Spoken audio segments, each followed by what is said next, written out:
So a few tips then on how to reduce the amount of time spent watering, because we ain't got loads of time. First one is to create yourself a bespoke watering schedule. And hey, do you know what? We're going to do that literally on the next slide. So get your pens ready. The second one then is to use soaker hoses in your borders and growing beds. I've explained how they work already. They save me loads of time, and I've factored that into my watering schedule, which I will talk you through in a minute. The next one then is add a gravel layer to your pots and containers to create a barrier to evaporating water. So once you've planted up any containers or pots that you're growing in, get some pea shingle I use, or you can just use bigger gravel if you want, and sprinkle it over the top of the bare soil. And that will just make it harder for the water to evaporate, and it will mean you have to water less frequently. The last point then is to enjoy the time you are out there watering. Make it as mindful as possible to help you unwind and relax.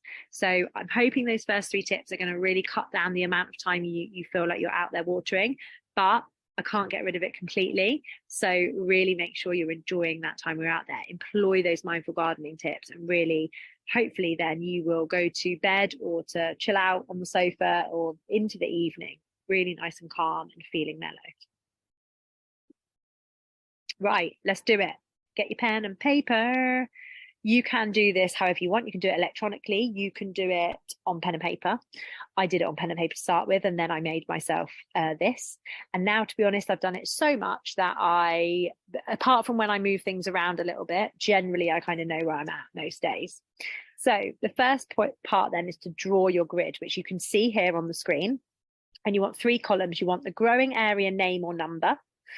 You want a week column, and you want a day column, okay?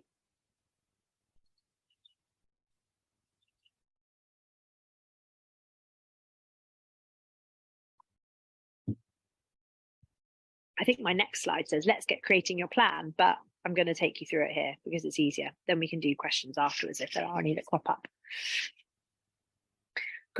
What does growing area name or number mean? Okay, yeah. So the next step then, you've kind of jumped ahead.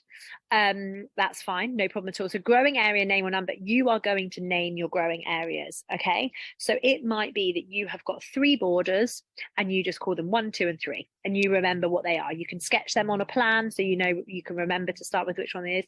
You might name them. So I've got a border at the end of my garden that I call my shady border. So when I do mine, I put shady border. I know that means that one down there. I also have the fruit tree border. Okay, for example, I have kitchen beds, small, medium, and large, because one of them's small, one's mid-size, one's large. Okay, so it's up to you. You can use names if you like to name things. I love to name things. It sounds a bit weird, I know, but it just makes it feel like more my place.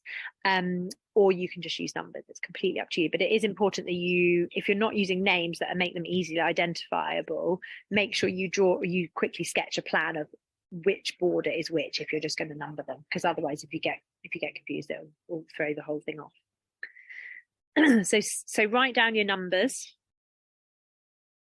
What if you've got 2 shady borders? Shady border 1, shady border 2. One might be by a tree, so you could put shady border tree. One might be shaded by the house, so you could put shady border house. So yeah, it's completely up to you. Like, as long as you're going to be able to tell what border it is, that's the most important thing. So the next step then is to determine how often each growing area needs to be watered. Now, this is going to be, when you've got established borders, it's much easier, because my established borders, unless it's really stinking hot, I don't really water them that much, okay? I might water them, well, unless there's no water, like it's really droughty, which it is starting to get to that stage, I probably won't water them, because it will rain at some point and then they'll replenish themselves. However, if it was a brand new border, or I planted some brand new plants in there, what I would probably, if it was just brand new plants, I would be watering them every day, probably for 2 weeks in this weather, actually, to help them really get established. Because when they're first put in the ground, it's a bit of a shock and they need the water there and accessible so they can start getting strong and growing. If it was a whole brand new border or there was like a considerable number of plants, I would do the same. I'd water every day for 2 weeks till they were really bedded in. And then for me, the things that take up most of us. So, okay, then again, I've got a sweet pea bed. Now, sweet peas, I know that I want to grow for cut flowers. I know they love a lot of water.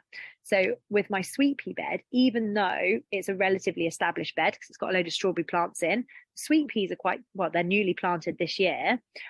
So I am making sure I water them at least twice a week at the minute. And that is just a case of coming out this evening. I've actually done it. They've been being watered while I've been sat here chatting to you. Coming out, hooking up the hose, turning it on, letting them have a good drink. And then before I go back inside, I'll turn them off. So they've had an hour and a half, maybe, just a really, really good soaking. Rather than me going with my watering can and just giving each one a tiny little bit, it's saved me time because it's been doing while I've been doing something else. And they're getting the soaking that they need. That's really good.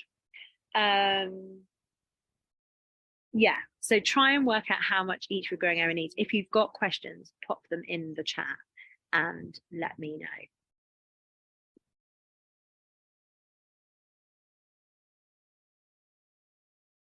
Oh yeah, pots. Okay, sorry, I didn't talk about pots, did I? So pots and containers are a slightly different ballgame in that they do need a lot more water because obviously the plants in them can't go out and get water from anywhere else. So they're really reliant on you watering them. I probably water my bigger pots. I don't water them as frequently because some of them have got like wells in the bottom where the water can collect. They're like these special, well, I say special, they're from Aldi, but they've got like a water tray in the bottom that the water can sit in and then get taken up by the plant when it needs it. And generally, the bigger the size of the pot, the better it will retain the water. But where it's so hot at the minute and so dry, I am most evenings, probably I occasionally will miss an evening. I'm watering most evenings, most of my pots, to be fair, because especially like window boxes as well, they're quite small and long and thin.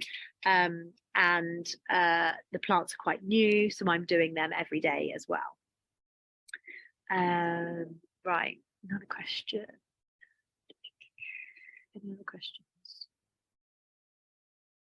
Okay, yeah, okay. So what about a border that's under a tree? Okay, so the thing with under trees is how established is the tree? Actually, it'd be useful to know that.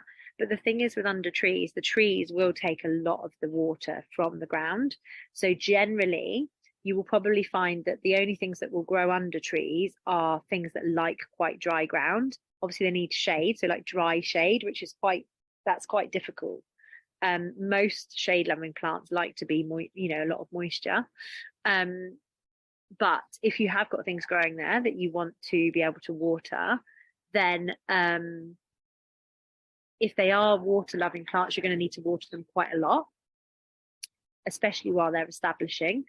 And it is going to be a little bit of a case of suck it and see. So what you could do if it's a new area you're not entirely sure, is you could put it on your schedule and say, right, I'm going to water this bed once a week, and I'm going to just observe it and see how it goes. So much of gardening is experimentation. I think that's probably why I like it. It's like my scientist background.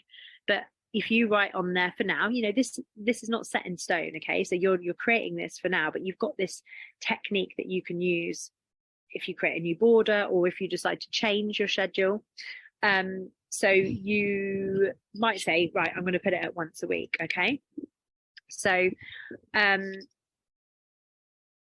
then you decide, actually, yeah, that's doing really well, or I could maybe reduce it and do it like once every 2 weeks and just play around with it and see what happens. Obviously, that's going to shift your schedule around. Okay, so then what we're going to do then, step 4, is fill in the week if relevant and day.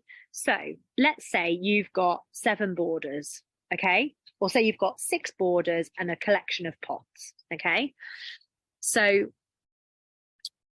you might say to yourself, right, well, what I'm going to do is I've got my borders written down. I'm going to do border 1 on a Monday.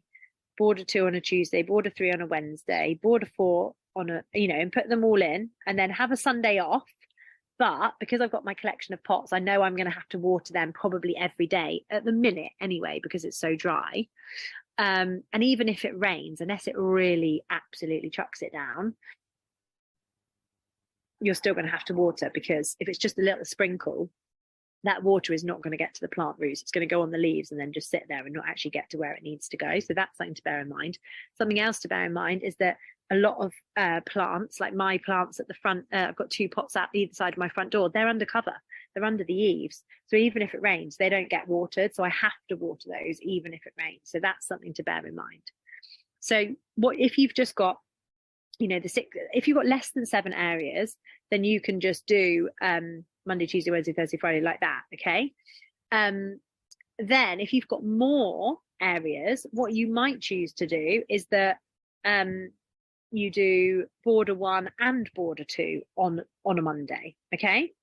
So you have your or you might choose to do it on a 2 weekly schedule, because you might think, well, actually my borders are really well established now, I don't need to do them every so often. So it might be that you do border 1 on the first week on the Monday, and then on the second week Monday, the next Monday, that's when you do border 4, for example, because you've only done maybe you only go and do this watering schedule Monday, Tuesday, Monday, Wednesday, Friday, let's just say.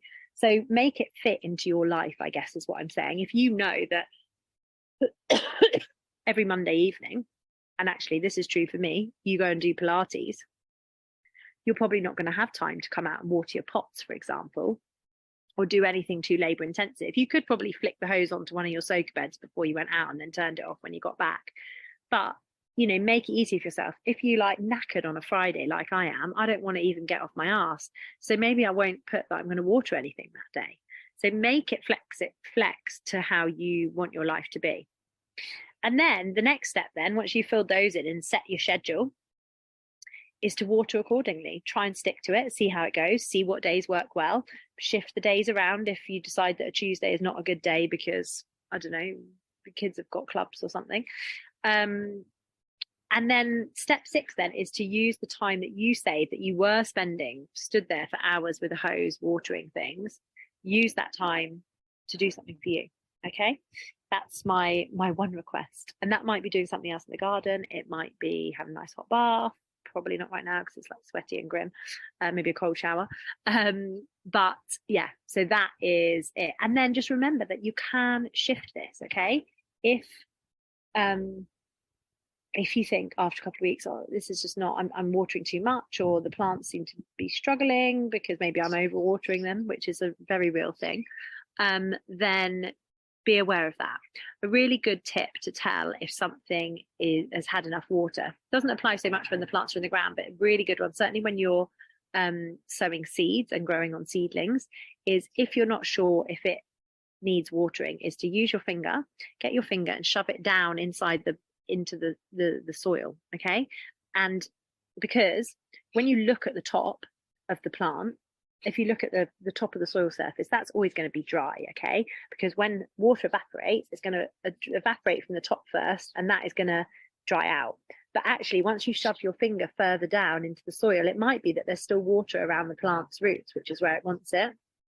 So if you can still feel that your finger's wet, that plant's fine. You can skip today and maybe water it again the next day. Okay, so that is a really, really good tip. Whether you're growing tomatoes, whatever you're growing, don't always just trust the color of the top of the soil, and don't just think, oh, I've got to do it every wet day and shove it on. Actually use your senses. You look at the soil, use your finger, sense, feel whether it's wet down there. If it is, don't put any more water because it's got more than enough. The last thing you want to do, especially when plants are small, is drown them. And the biggest, one of the biggest causes or reasons of seeds and plants, little seedlings struggling, is because people overwater them. So just bear that in mind.